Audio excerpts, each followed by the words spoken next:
Selamat malam, salam sehat untuk saudara-saudari, Bapak Ibu, operator database umat Katolik di lingkungan atau stasi masing-masing, lingkungan atau stasi yang ada di Paroki Katedral Santa Maria Penolong Abadi. Pada kesempatan ini saya mau membuat tutorial untuk pergantian data. Misalnya di komputer kita, di aplikasi kita, itu data yang ada itu masih sedikit. Masih ada data yang lebih banyak lagi yang sudah diinput oleh teman lain atau oleh orang lain, data di lingkungan kita. Nah, atau misalnya karena komputer kita rusak, lalu setelah diinstal datanya yang ada di komputer kita ini, itu baru beberapa. Tapi kita punya file backup data yang terakhir. Nah, jadi sekarang kita mau ganti supaya terbaca di aplikasi kita dan supaya juga bisa kita lanjutkan penginputan atau pengerjaan database umat Katolik ini. Misalnya, yang ada di komputer saya pada kesempatan ini, saat ini database umat lingkungan Santo Thomas. Kita cek data yang ada di komputer saat ini.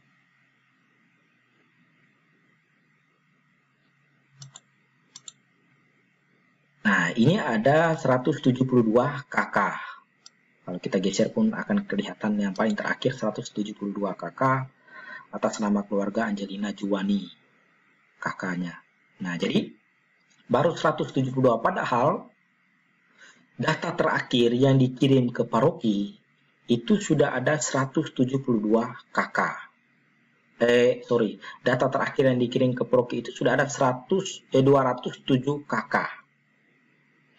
Nah, atau misalnya kasusnya kalau tidak seperti ini, atau kasusnya misalnya kita mau ganti komputer yang lama rusak, atau operator kita yang lama tidak berjalan lagi, sekarang kita mau kerjakan di komputer kita yang baru atau komputer yang lain, dan data yang ada di komputer ini itu masih belum sama, masih belum data yang terakhir, kita mau update. Maka sekarang kita keluar dulu dari aplikasi ini. Tutup dulu aplikasinya. Lalu kita masuk ke flash disk misalnya. Seperti ada di yang backup sudah di sini, ini flash disk. Nah, kita ambil data backup yang terbaru, file yang terbaru.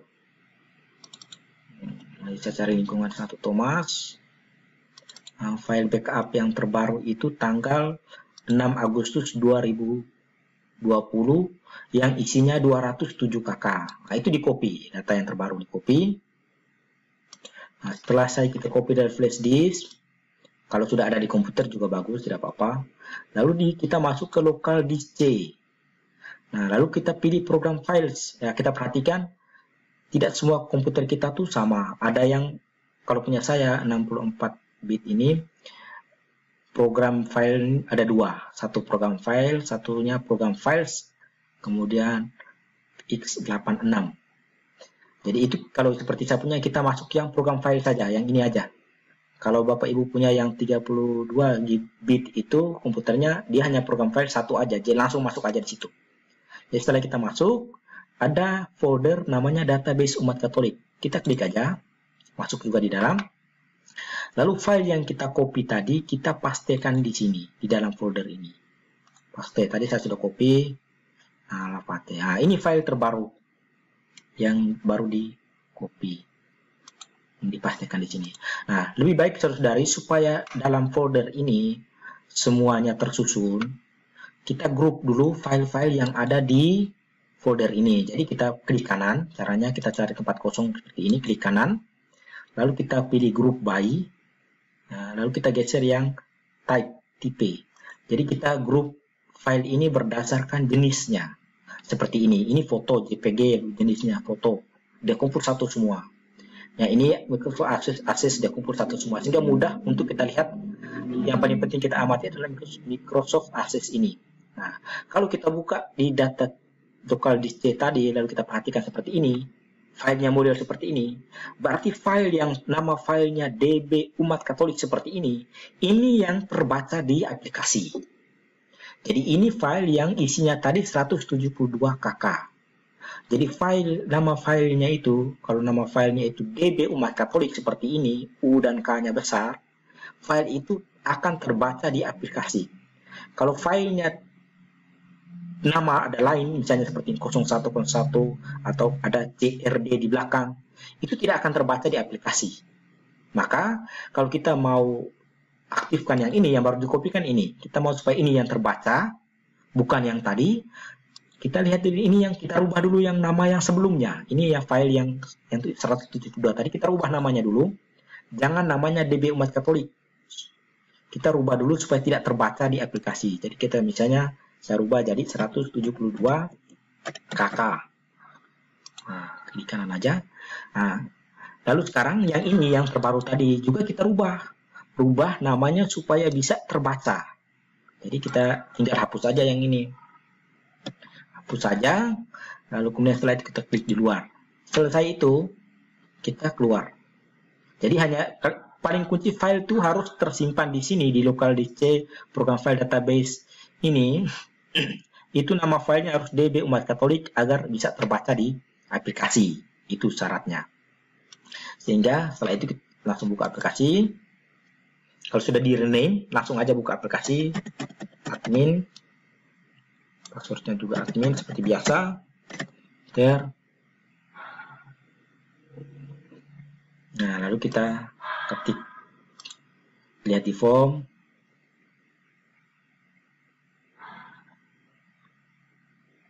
Dari KK. Nah, ini sudah 207 KK. Jadi, ini ada 207 KK. Jadi, yang paling terakhir. Data yang paling terakhir itu ada 207 KK. Nah, ini sudah terupdate. Lalu silakan kalau kita mau perbaiki, silakan dilanjutkan terus. Jadi kuncinya ada di sini tadi. Keluar dulu aplikasinya. Setelah kita keluar aplikasi, kita lihat di sini.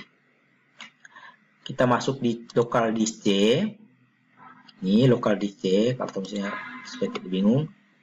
Ini local disk C. Klik aja lokasi disk C. Lalu pilih program file. Lalu kemudian foldernya database Umat Katolik. Lalu kita lihat ini. Kalau kita lihat yang DB Umat Katolik namanya seperti ini, berarti itu yang terbaca di aplikasi. Sedangkan biar kita tumpuk di sini banyak-banyak, mau sampai 10 file di Microsoft Access ini, dia hanya terbaca yang hanya tulis DB Umat Katolik saja. Yang lain tidak akan terbaca. Nah, jadi saya ulangi lagi, misalnya di sini caranya ini dirubah dulu, yang terbaca itu dirubah dulu, diganti dulu 207 KK. Di luar, lalu kita mau buka yang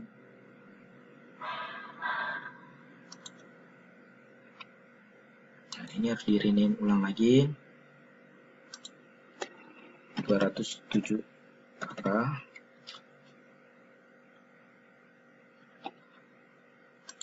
Jangan lupa ya, ini harus dikeluarkan aplikasinya. Nah, kalau mau keluar harus dikeluarkan aplikasinya. Kalau mau dirubah di C, ini, aplikasi harus ditutup supaya nama file ini bisa diubah, di rename. Kalau aplikasinya masih terbuka, kita tidak bisa rename.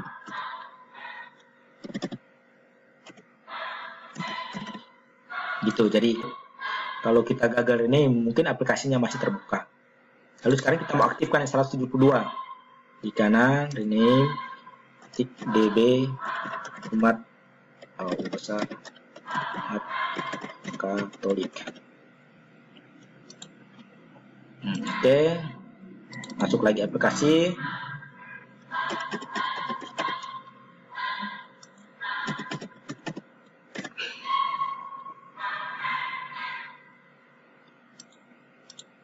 Oke.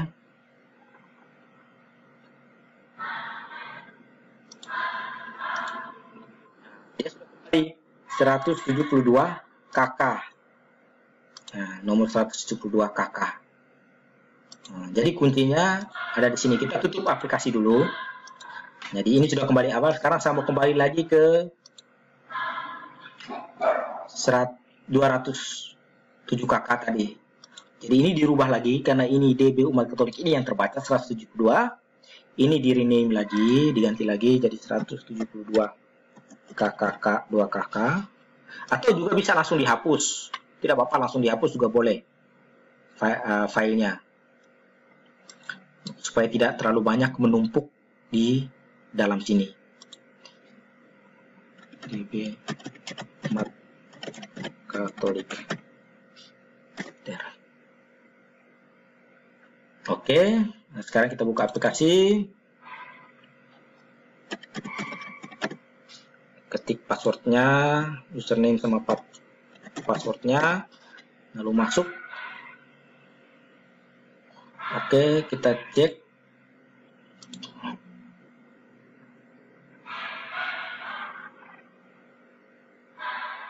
Cari kakak. Ya, jadi umat Likun Santo Thomas sampai data terakhir itu kakaknya berjumlah 207 kakak.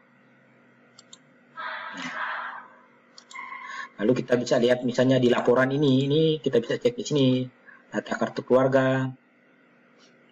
Lalu ini ada jumlah kakak 1, jumlah kakak 2, isinya ini. Dan seterusnya bisa kita lihat apa yang kita butuhkan. Misalnya golongan darah, nanti daftarnya lihat di sini. Saya mau lihat yang ini. Ini rekap keluarga. Ini rekap keluarga. Ini untuk pengurus. Tekan aja yang untuk pengurus. Kita tekan sambil nunggu. Nah, maka akan muncul semua kakak dengan nomor. Ini nomor duknya. Yang paling pertama nomor duk, nomor 001, nama kepala keluarga, alamatnya, kemudian anggota keluarganya, nomor 1, nomor 2, umur anggota keluarganya, usianya, status kepala keluarga, ini agamanya di paling ujung. Ini sampai yang terakhir. Nah, sampai kakak yang ke 207, sehingga di sini ada 40 halaman. Tapi ini baik kalau untuk pengurus lingkungan pegang, sehingga tidak harus lihat di komputer atau telepon operatornya. Kita tahu, oh kakak ini wilayah saya, nama ini nomornya sekian. Nah, itu bisa kelihatan di print out ini. Ini bisa langsung print aja, ini di sini printnya di ujung ini. Ini bisa langsung print, atur pengaturan, lalu kemudian langsung di print.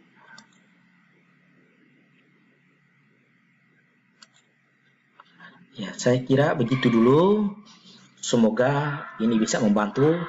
Kalau ada yang mau ganti komputer, cara untuk memindahkan filenya juga seperti itu. Yang penting aplikasinya diinstal, tinggal copy file backupnya yang kemarin kita sudah lihat di tutorial bagaimana cara backupnya. Copy file itu lalu kemudian masukkan di local C, di C, lalu ikuti proses sama seperti yang ditunjukkan tadi. Terima kasih, Tuhan memberkati.